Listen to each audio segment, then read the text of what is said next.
this is such a special moment for me. We are here with the one and only, the incomparable Martha Reeves. You know her from Martha Reeves and the Vandellas. And with the one and only Edna Kane Williams, who is Executive Vice President of AARP. And we are inside of Studio A. Oh, yeah. It's one of those moments. I mean, so you people, stay tuned. Welcome to the Hitsville, USA Sanctuary. It is a That's sanctuary. what I'll call it, It feels because like it. Yeah. Yeah. It's unreal This is sitting where here. all of the beautiful music was born. Absolutely. Tell us a little bit about the room that we're in. Pop Scorty, Barry's father, was one of the main contractors of this building, changing it from a mansion to a recording studio. Oh, wow. This actually was an area where an artist had his dark rooms and everything, and Barry's father was the head contractor. He did all the soundproofing in here. He put these walls up. He knew his son was going to marvel Oh, wow. and be a big success. And I saw it happen. That's why I'm sort of glad that you asked me to come and sit in this room, because there's magic in here, and I can always feel it when I'm here. It's always a joy to come. We encourage people to come. And discourage anyone calling it a snake pit. This was actually the Garden of Eden. This is where Berry Gordy looked at people and said, they have what I want, and put it all together. They went around the city and they chose the finest of musicians. Most of them were jazz cats, and most of them could arrange. But he got them all and collected them, and I've seen them sit for maybe 12 hours a day, making song after song in this magic room. Wow.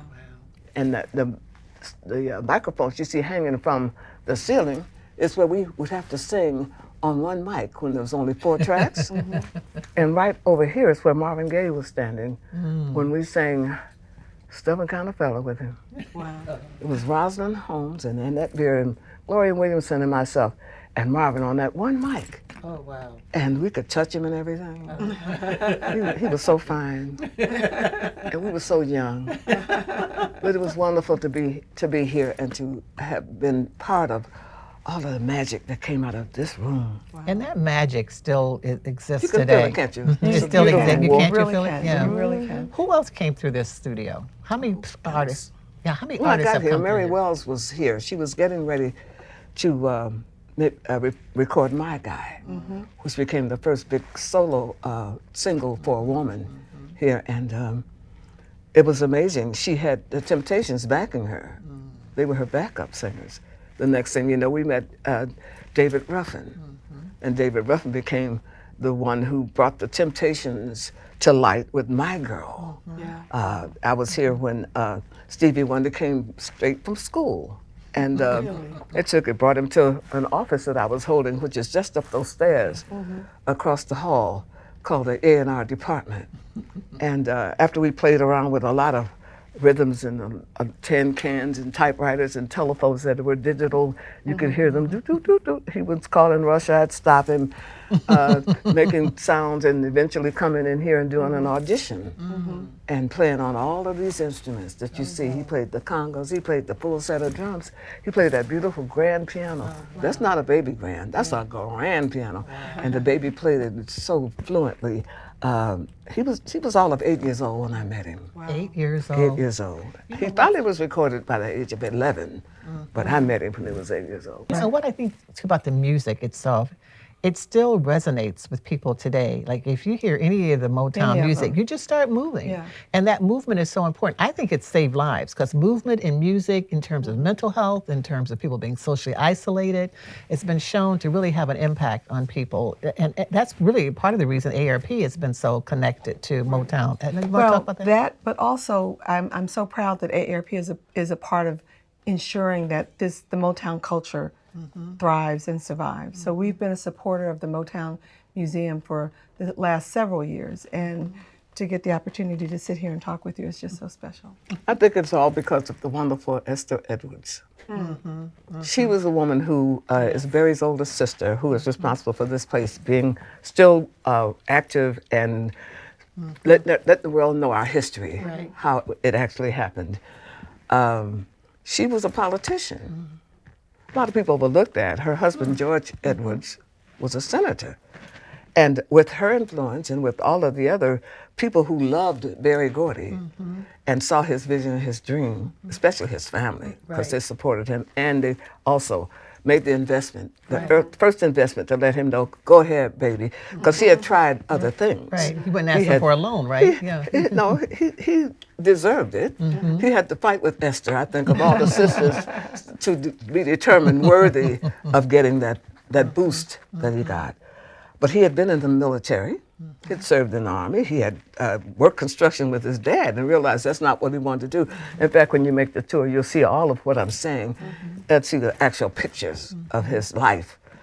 But he's the one. You know, Ms. Reeves, this music has stood the test of time.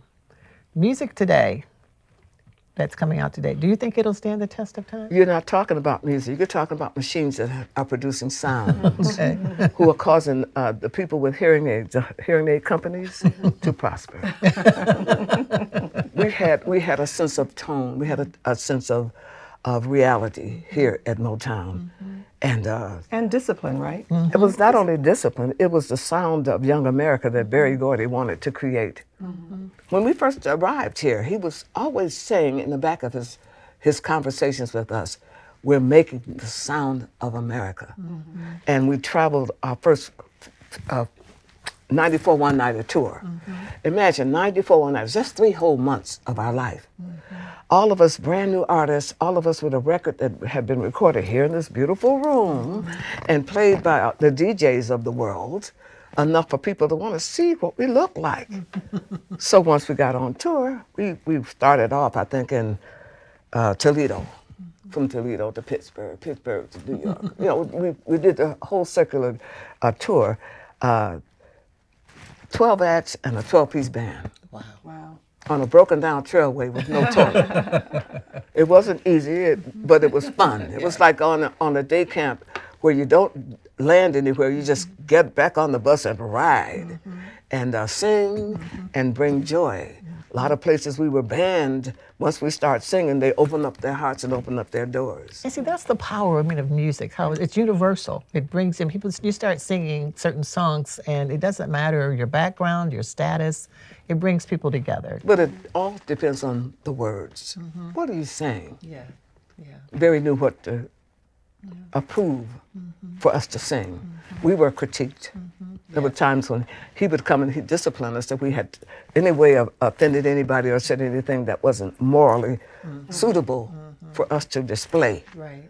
We had rules. We had a Motown song. We had a glory in our hearts, knowing that we were being directed and we were being sheltered, we were loved, and we were cared for. I love it. I love it. That's what the music sounds like. Yeah, it's very different than it is. Yeah. And that makes a difference in today's music Absolutely. and our music. Edna, talk about music and movement and mental health and well-being and how it keeps people physically fit. Right. You know, we really find at AARP that music can play a part in keeping people fit and keeping people engaged. There have been lots of research recently that shows that music, people who have dementia, for example, react differently when they hear music. It connects them to their lives and to their past in very powerful ways. So that is another reason why we want to support not only Motown music, but the making of music and bringing it back to especially older people who may be facing different health challenges, because there's been lots of research that shows that music makes a difference. And, you know, people listening to you and some of your old songs, Ms. Reeves, even for me, it takes me back. Right. It's very emotional. It is. It's very emotional. It really is. And I don't think it's with age, because it's just something about, like you said, the messaging of the music. It's the words. It's the words. It's the words, yeah. It's the words. And of course, I know you talked a little bit about AARP yourself every now and then. AARP recognizes our music. That's being part of the health-giving sources in aging. You know, you sometimes when you're aging, you feel alone or invisible, because the older you get, the less attention you get. But AARP is bringing people who probably would never be recognized, and let them know that there's somebody here to help. There's some insurance here that'll let them know that they're not alone. Programs. And We're really programs, big that's about right. programs for education, for information, and advocacy. I do want to build on, you mentioned some people are alone, and that's another way that shows the power of music. We found that social isolation is one of the major dangers for people as they get older. They don't have people in their lives, people don't visit, but when you have access to music, sometimes that doesn't completely take the place, but it helps fill the void. Because people, music helps you feel connected to people and a song, even if there's nobody in the room. Absolutely. We have the privilege and the pride of being trained by a wonderful instructor by the name of Professor Maxine Powell.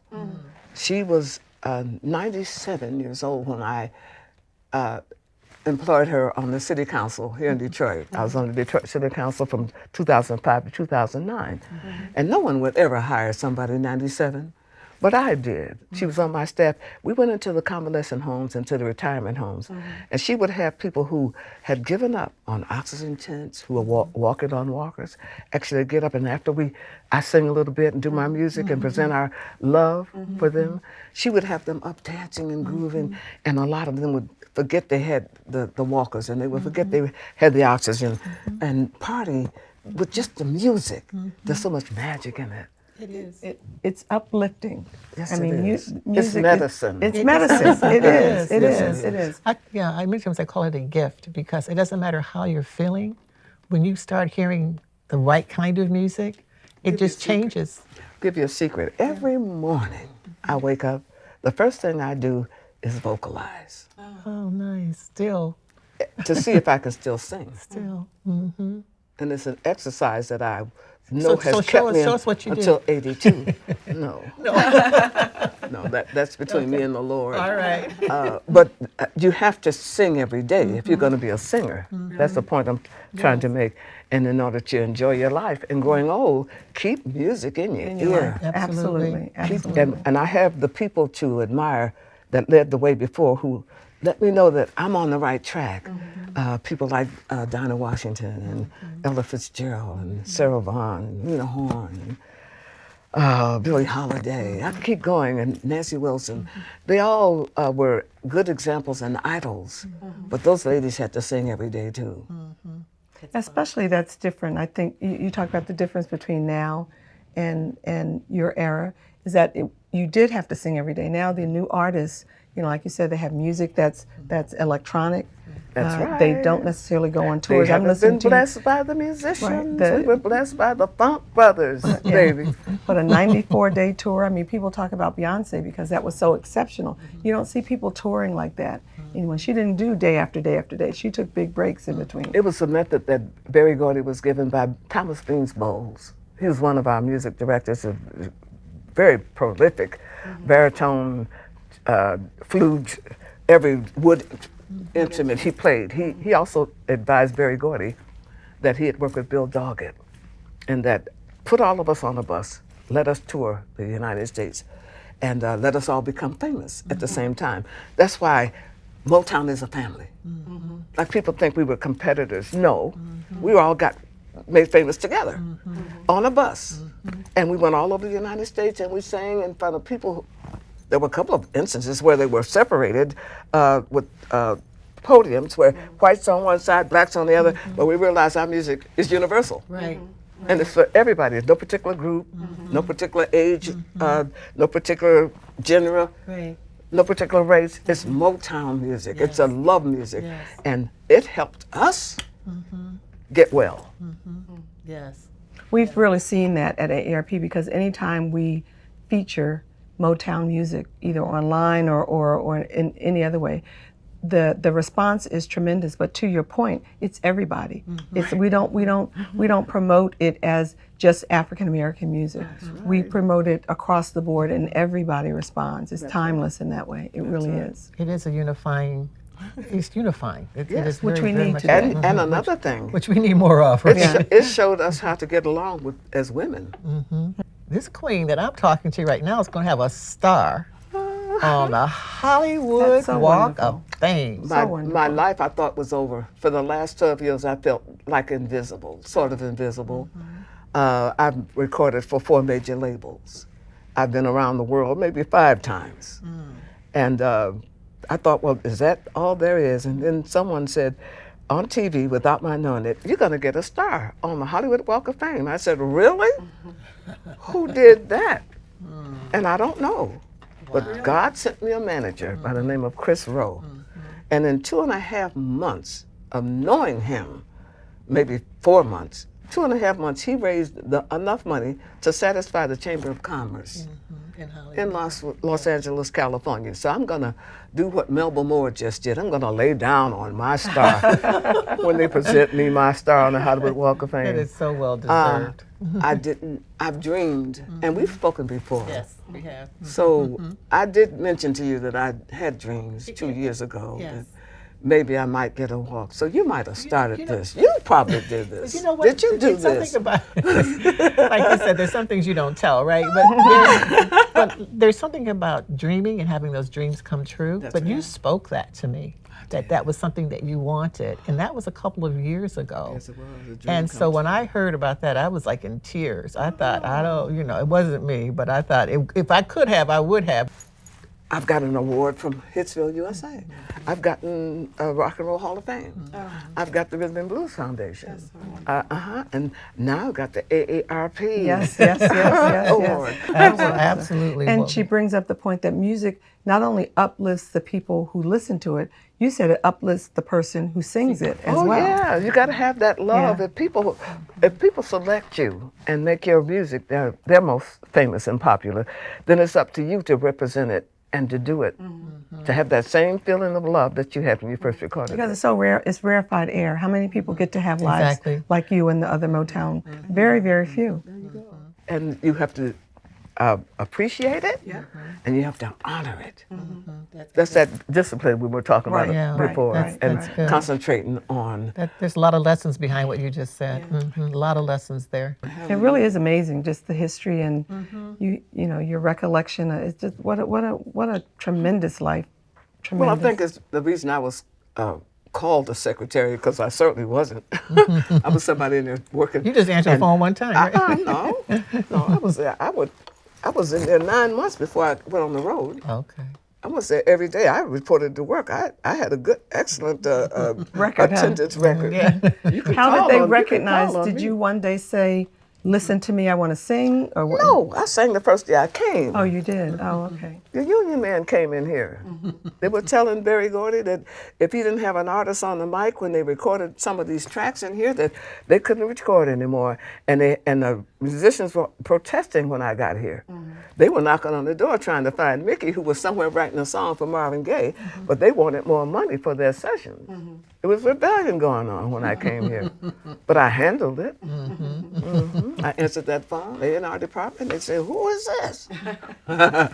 Martha Reeves. Mr. Stevenson said he'd be right back. May I help you? Well, I learned that in school. I had a commercial course in school. I knew how to do things like that. So I tell the youngsters when they ask me, everything you're taught in school, learn it.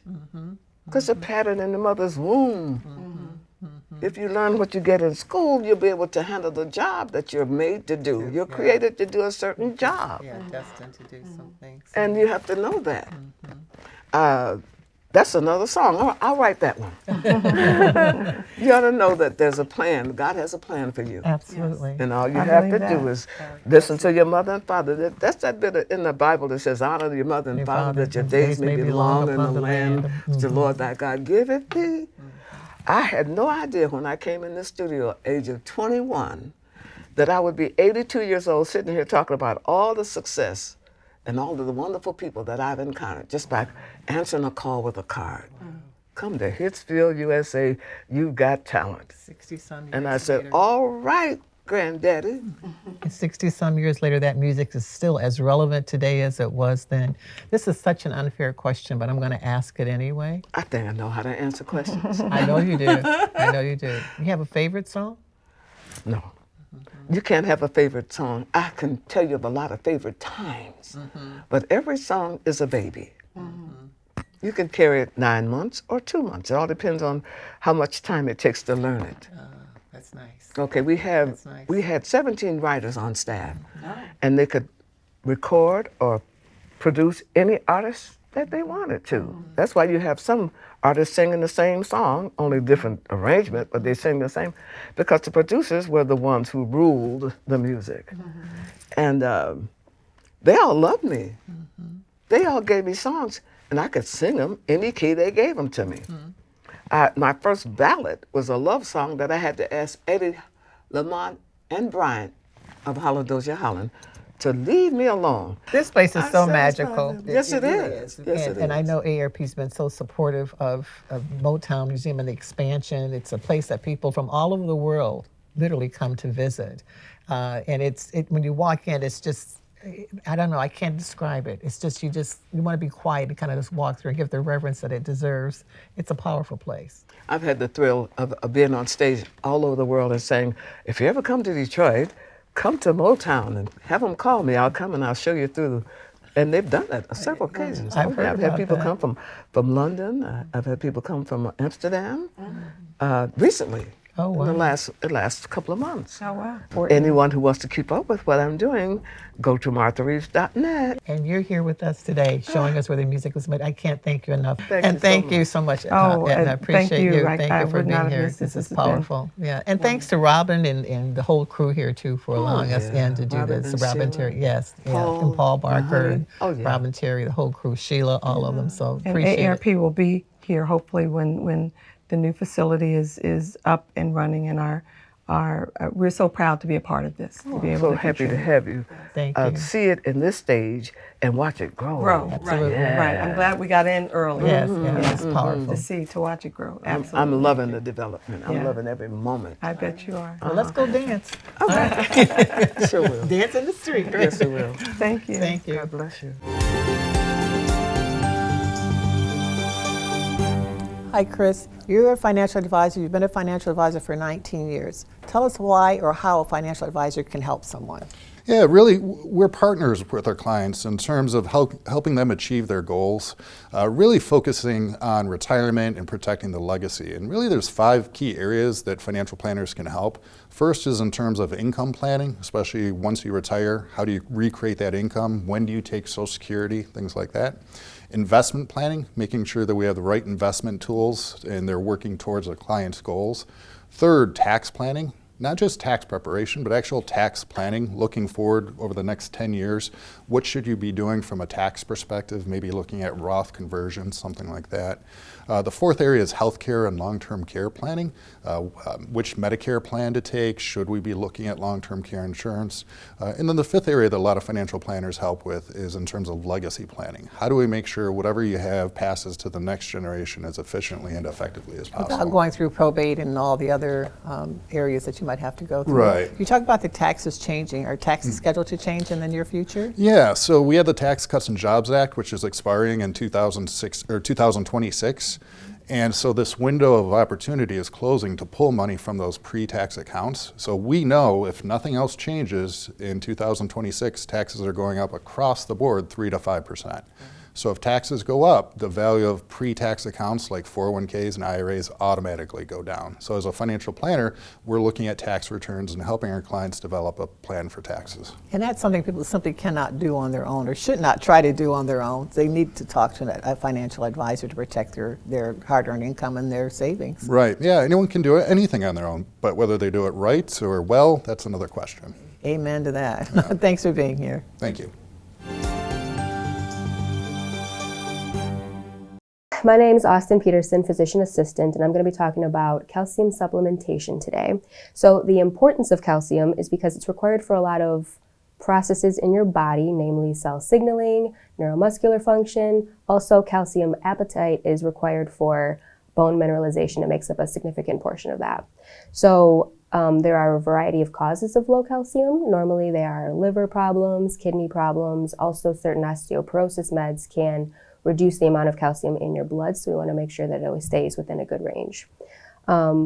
Ways to find out if your calcium is too low would be if you're falling, having a lot of fragility fractures, if you're having symptoms such as paresthesias, which is numbness and tingling in the hands and feet. If you have any muscle cramps or muscle spasms, those can be signs that the calcium in your blood is too low or even in your bones is too low, and appropriate testing can kind of find out what's the issue there.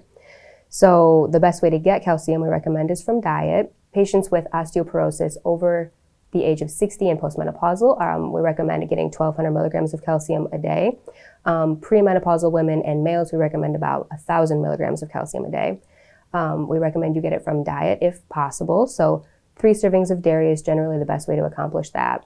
Otherwise, you can also get it from dark green vegetables and almonds, and certain juices are fortified with calcium as well. But supplement-wise, you can take calcium carbonate or calcium citrate, but those are generally only recommended if your calcium is low in your blood. Otherwise, food is the best way to get it. And then the risks of too much calcium are increased risk of kidney stones. You can have GI upset and constipation. So if you have too much, it's a bad thing. So if you feel like you're experiencing symptoms of low calcium, talk to your doctor. They can do the appropriate testing and see if you need any supplementation. Driving. We all have to make difficult decisions someday about whether to continue to drive or not to continue to drive, and what options are available. So thank you for being here to talk about those options. People often think, okay, I have to have that tough conversation with a loved one, but there are some creative solutions, even more creative than getting on a bus, right? Sure. One of those solutions is My Ride app that's available for people that use our paratransit services. And What's paratransit? Paratransit are services for CATA. It is demand response, curb-to-curb service. Okay, all right, sorry. I just wanted to make sure people knew what that meant. Sure. So what are the options? One of the other things that we're working on is mobility microtransit. And so those are similar to paratransit services, but there will be a way to schedule those trips, such as Uber and Lyft does today. So we're looking at that and figuring out ways that we can incorporate that, especially to better serve the rural communities and give them the transportation access that they need. What other options do rural communities have if they don't have like a CATA or someone coming into their community? I mean, There's critical. not a whole lot out there, Paula, unfortunately, and that is very unique to CATA. Most urban transit systems serve the urban core, and CATA is reaching out to the Stockbridges and the Onondagas, et cetera, to provide transportation access. Do you find there's any hesitancy with older adults wanting to get involved with CATA? I don't think so. We have quite a big population of riders that make up the senior community, and I think they're very realistic about the need to look at additional services other than driving themselves. I'm telling you, I'd give my car up in a heartbeat. So, so it's not about age all the time, is it? Love to have you on board, Kat. Thank you so much for being here.